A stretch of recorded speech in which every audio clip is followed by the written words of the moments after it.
All right, guys, welcome back to another episode on the Jump Ball Podcast. Today we have a relatively short podcast, but it's gonna be fun filled. Today we're gonna be grading teams off seasons because it has been a wild off season for all teams. Then we're also gonna be blind ranking NBA players. AP, anything to add? Yeah. I have nothing else to add. We'll just get it started. We still do have a bit of travel issues. It's kind of flip flopped. I have the good audio now. He has the bad audio. All right. Without further ado, let's get started. Um, the start with the first off season ranking the Rockets. Okay. I think in the aspect of the Rockets drafting Amen Thompson and Cam Whitmore, that immediately brings you to at least a B because it's such a good draft you had right there. And then some of the other moves following that, I'm very mixed feelings about, like getting Dylan Brooks, Fred Van Vliet. Same thing, development wise, is gonna set you back because Amen Thompson was actually a great piece. I don't think they should have signed Fred Van Vliet as well though, because if you want to go to all those NBA advanced stats, you don't really need to see them. But the Rockets signed in the previous two most inefficient players in the entire league. Yeah. I would say it's also. I'd say I'd put it at a B minus because their value of Cam Whitmore and Evan Thompson gaining from just like the fourth and the 20th pick in the draft, getting those two players, I feel like that is extremely well drafting, but the fact that they got Dylan Brooks on an $80 million deal as well is just such a bad idea thinking long term, especially because of what value he brings to the table, which is little to nothing that you can see from a player at his caliber. Yeah, I think max I would give them as B plus. But the minimum's gotta be like B minus, because also they did end up getting some other moves. I don't know who else they really signed. They got They did Jeff trade away Green. Kenyon Martin. We're calling Jeff Green a big move. I guess they did that. Yeah, Jeff Green's a great veteran. I guess it's a decent move. I don't know. I'm being completely honest. I don't know why they got a 37-year-old veteran there, but anyway, I'm gonna give them like a B plus because they did trade Kenyon Martin Jr. for some picks, so it wasn't a bad offseason for them. But they took 2 steps forward, 1 step back. We'll put it that way. B plus. Yeah. All right. Next team, the Warriors. So we'll go aspect by aspect. And the first drafting point, it's just what if you pass up on Cameron Whitmore, a top five projected pick, you immediately go down to at least a C plus, at least C plus, and then you can't go higher than an A. And the point of re-signing Draymond Green, that in my opinion is absolute thumbs up. I love it. Then in the end we did see that Draymond Green won the fight. I'm not sure how much draft compensation they got in return.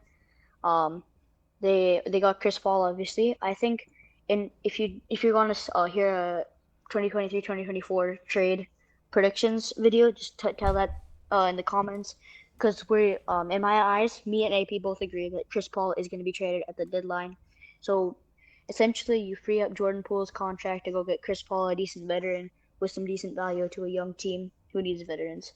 So I would say maybe C plus, B minus at most. AP will be the decision making vote though. For me, I have not too much to say because A has kind of covered everything that I would potentially say about the Bucks. Sorry, not the Bucks, the Warriors. Um, uh, I would give them a solid C and not a C plus. Okay, and I'll say this because I differ from AS in one factor. They're not adding veteranship to a young team. They're adding a veteran to an already veteran filled team. So I see that as only reason they had to get Chris Paul was because they had to dump Jordan Poole's contract, but also sending him to a team that would help him in his future. So I guess getting Chris Paul's okay for winning now because Chris Paul is a winning now factor, but I don't see him staying longer than the past the deadline. So I give it a C.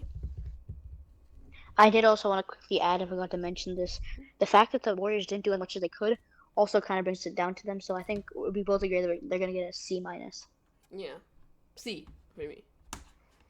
C minus, yeah. All right, the final team we'll rank is the Celtics.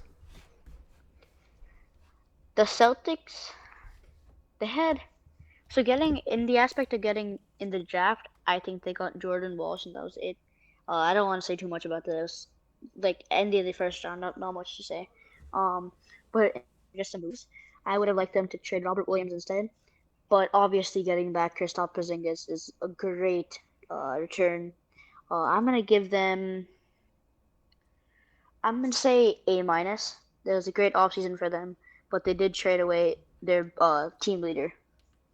I'm gonna give them an A minus as well because actually no, I'm gonna give them a B plus because signing everything they did would bring them to an A apart from the Jaylen Brown signing because they gave him way too much money and we've already talked about this in our last two episodes ago. I forget which episode number it is, but go check that one out. It's an in-season tournament and we talked about that. Oh no, sorry. Oh brother, this guy stinks. We talked about this one. Sorry, the video after that. It was the one where we also did the Bronny James stuff as well as the tier list. Check out the video. Check that video. That's pretty good. But in that one, we both said that that did the Jaylen Brown signing was ridiculous. So how much money he got signed for, and for his value that he brings to the table. So I just feel like that is just not. It's just the one thing that messed them up because they lost a lot of cap space by giving Jaylen Brown so much money.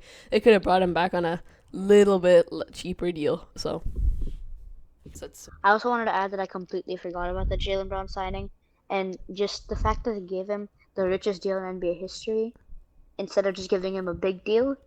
I don't know what they were doing that way.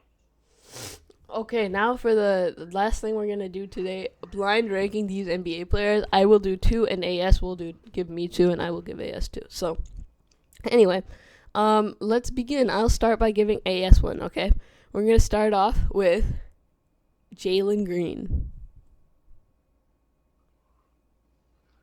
Jalen Green, he's a decent young player, but definitely not superstar caliber. I'm gonna put him at 4. 4, okay.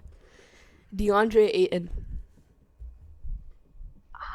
Shoot, I cannot put him at 3, but I have to. He's gonna have to go at 3. He's a little bit higher than Green.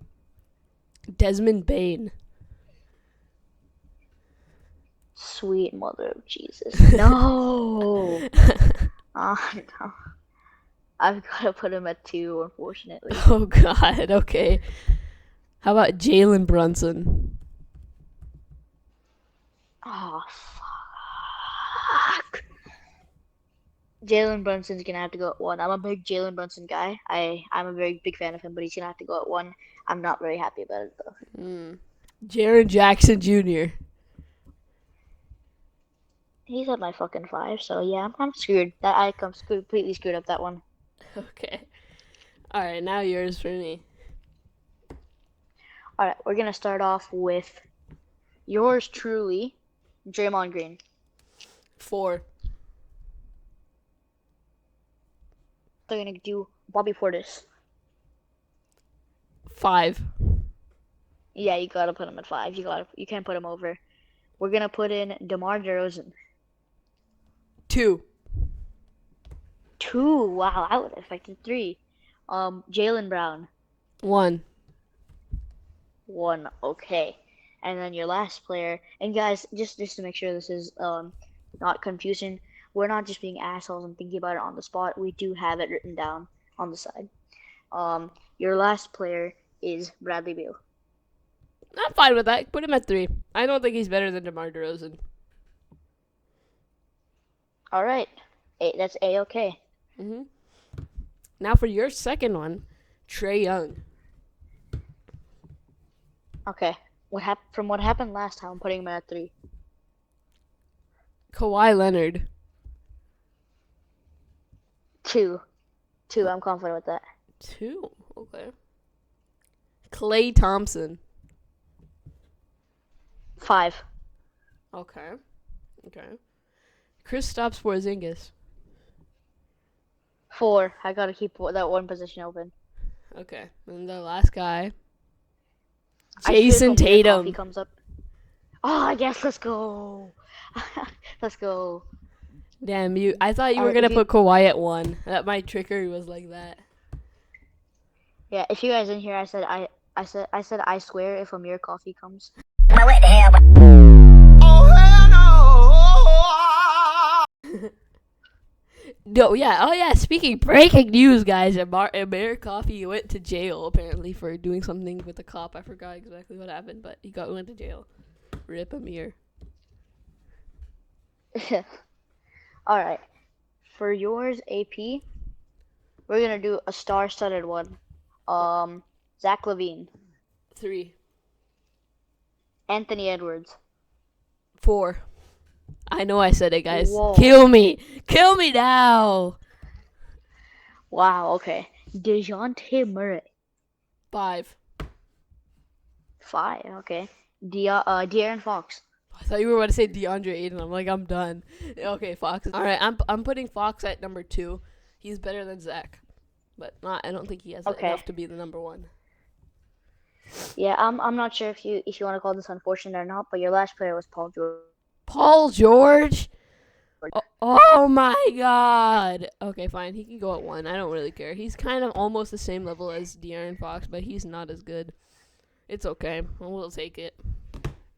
Alright guys, so that is going to conclude today's video.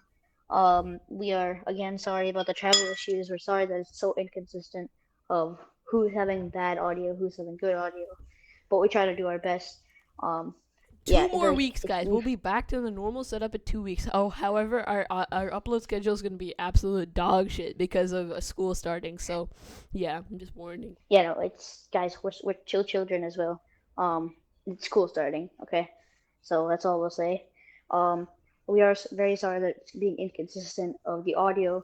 It's actually pretty late where I am. So anyway, I hope you guys enjoyed the video, and yeah, peace. Peace.